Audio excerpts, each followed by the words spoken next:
En Calcuta vi un hombre que hizo germinar plantas dentro de su nariz.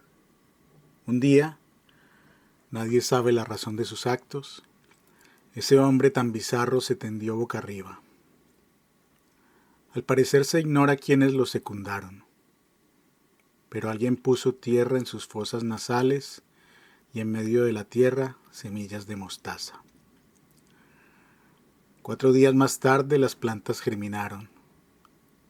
7 meses después, el cuerpo de ese hombre casi ni se veía por entre las raíces. Allí empecé a pensar que quizá somos plantas. Tal vez soy solo un árbol que te ofrece sus ramas para que te recuestes, mi retoño adorado. En Bombay conocí al hombre girasol, un monstruo ciego y flaco de piernas atrofiadas.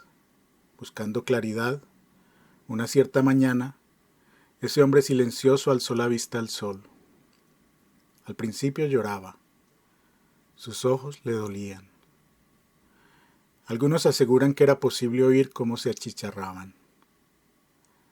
Pero el hombre girasol no se rindió. Mantuvo la tenacidad de su mirada puesta en el astro rey. Siguió su ascenso hasta la cúpula del mediodía. Lo vio disminuirse hasta la noche con un gesto ardoroso y triunfal.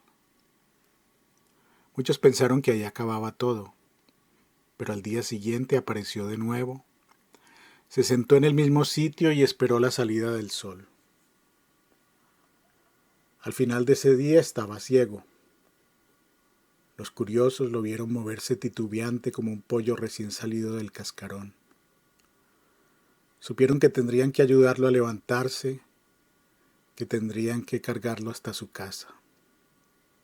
«Mañana, temprano», gritó el hombre cuando todos se alejaban. Cuando lo conocí, llevaba 15 años cumpliendo su cita cotidiana. Sus vecinos se turnaban para traerlo y llevarlo. Ya no había altanería en sus gestos, ya ni siquiera hablaba, solo cumplía con gozo contenido la tarea de seguir la tibieza con el rostro.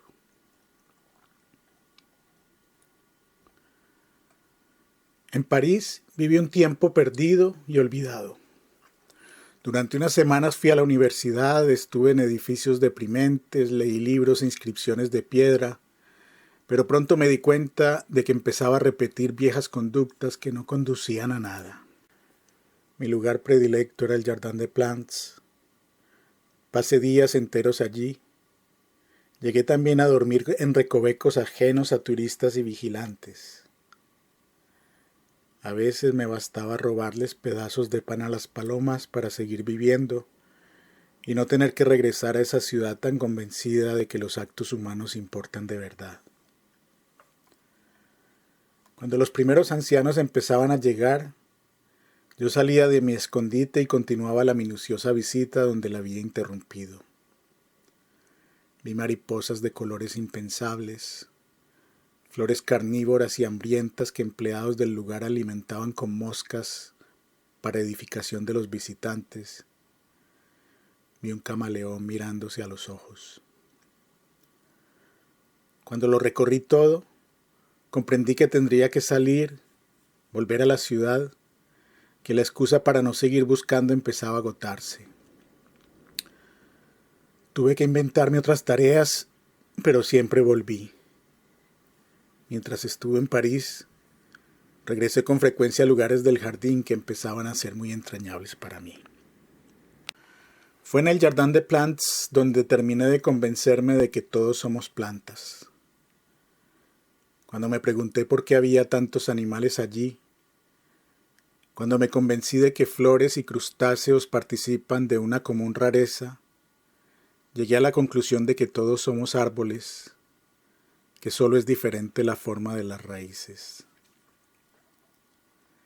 Era feliz recorriendo las salas de paleontología, observando osamentas inmensas como árboles de invierno, mirando la esplendorosa persistencia de los moluscos y tratando de meter en mi cabeza millones de años, sintiendo por instantes el calor de un sol muchísimo más joven. Siempre terminaba la visita frente al estegosaurio de hierro a la entrada del edificio. No sabría decir por qué, pero el estegosaurio me fascinaba de manera especial. Había un banco de piedra frente a él y uno podía sentarse por horas a mirarlo sin que nadie sintiera que pasaba algo extraño. Trataba de imaginar lo que habría sido ser estegosaurio, las cosas que pasarían por los dos cerebros, lo que sería tener un lomo como ese y no poder torcer el cuello para verlo. Terminé por aceptar la presencia del estegosaurio como uno acepta con fe que tiene una nariz. Con el tiempo no lo veía, pero necesitaba sentarme frente a él, apoyar en él los ojos para darle rienda suelta a mis nuevos pensamientos. Tampoco entonces pensaba que estaba a punto de marcharme. Solo me preocupaba encontrarle respuesta a una pregunta que había empezado a mortificarme. Por aquel tiempo pensaba y repetía en voz baja: Dios mío, si existes, dame una señal de tu existencia.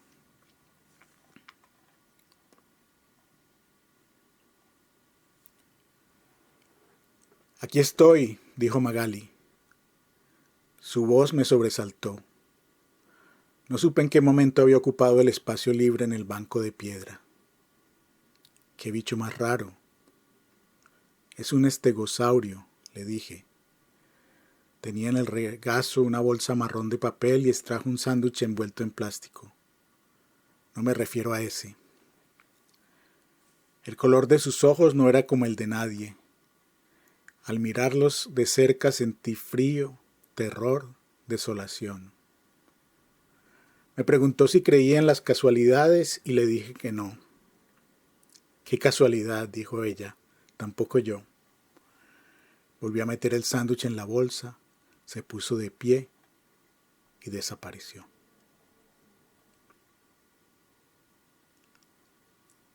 En Colombia vi un árbol cuyos frutos son ostras. Es el único árbol que prospera en el mar. Su fruto es codiciado porque, según algunos, aquellos que lo comen no se cansan de amar. Es un árbol que nunca es posible hallar solo. Su nombre es colectivo. Se le llama manglar. El manglar es un árbol que a la vez es un bosque que a la vez es refugio para los enamorados. Recuerdo que hubo un tiempo en que navegaba solo en medio de un manglar. Miraba las iguanas, su soberbia antiquísima. Apreciaba con sigilo el sosiego de las garzas. Remaba apresurado cuando encontraba amantes entregados a amar, pero a veces mis ojos se robaban caricias o pedazos de besos para emplearlos luego a la hora del sueño. En esa penumbra salitrosa bajaba las defensas y pensaba que el amor sí existía, que no era un simple invento contra la soledad, que era algo más profundo y misterioso que un pacto entre dos seres dispuestos a alabarse mutuamente. Pensaba incluso que en un lugar preciso de la tierra existía y me estaba esperando mi amor. Llegué a escribirle cartas en las que dejaba en blanco el sitio para el nombre. Le decía, por ejemplo: es difícil, incierto y largo el camino hacia ti, y sin embargo el precio tiene que ser justo. A veces me dormía y soñaba con besos que lo inundaban todo, como suele ocurrir cuando besar es todo. Luego me despertaba. Trataba de traer desde los sueños el rostro de mi amada, pero al final me daba por vencido. Pensaba y me decía: el día que la veas, sabrás que la encontraste. Lo que no conseguía saber en aquel tiempo, lo que no fue posible entender hasta llegar al país de los árboles locos, fue que ya te había visto, que ya había sabido que tú eras y que a pesar de verte y de saberlo te había perdido. Pero la verde ternura del manglar me arrullaba. Allí mi lastimosa soledad no se sentía tan lastimada. El crujido del agua con los remos era consolador y promisorio, el canto de los pájaros, los ruidos de animales sigilosos, los frutos nacarados de los árboles. El marinero desdentado me dijo que también era posible encontrar muchos manglares en las Antillas. Me explicó que en inglés se les llama el arbusto que es hombre, tal vez porque amar, a pesar de la sal de los días, es aquello que nos vuelve más humanos. En Birmania encontré a un hombre en cuyas manos hacían nidos los pájaros. Un jueves de noviembre, este hombre caminaba muy cerca de su casa cuando sintió deseos de rascarse la axila. Quizá exageró un poco y elevó todo el brazo. Quizá encontró placer en rascarse y rascarse.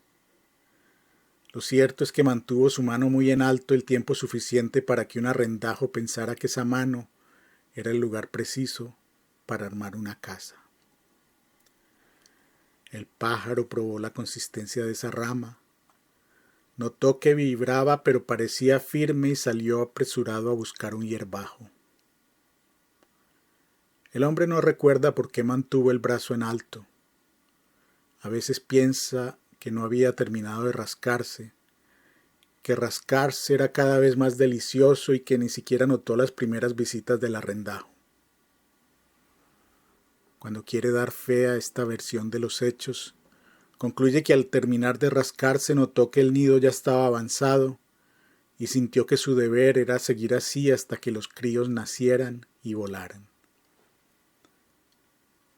Cuando está de otro ánimo, cuando quiere otorgarle a su vida otro sentido, el hombre recuerda haber notado la presencia del arrendajo desde la primera vez.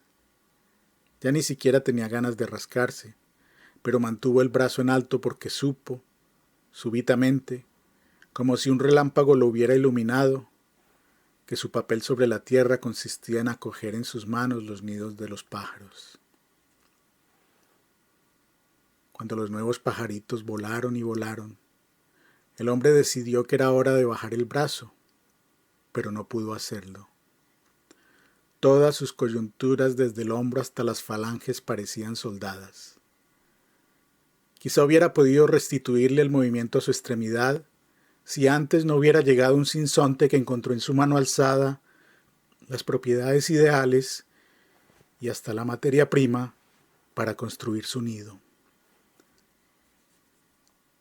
El hombre también tiene dos recuerdos sobre la forma como su otro brazo terminó acogiendo nidos. En su primer recuerdo, la indignación lo llevó a su condición actual.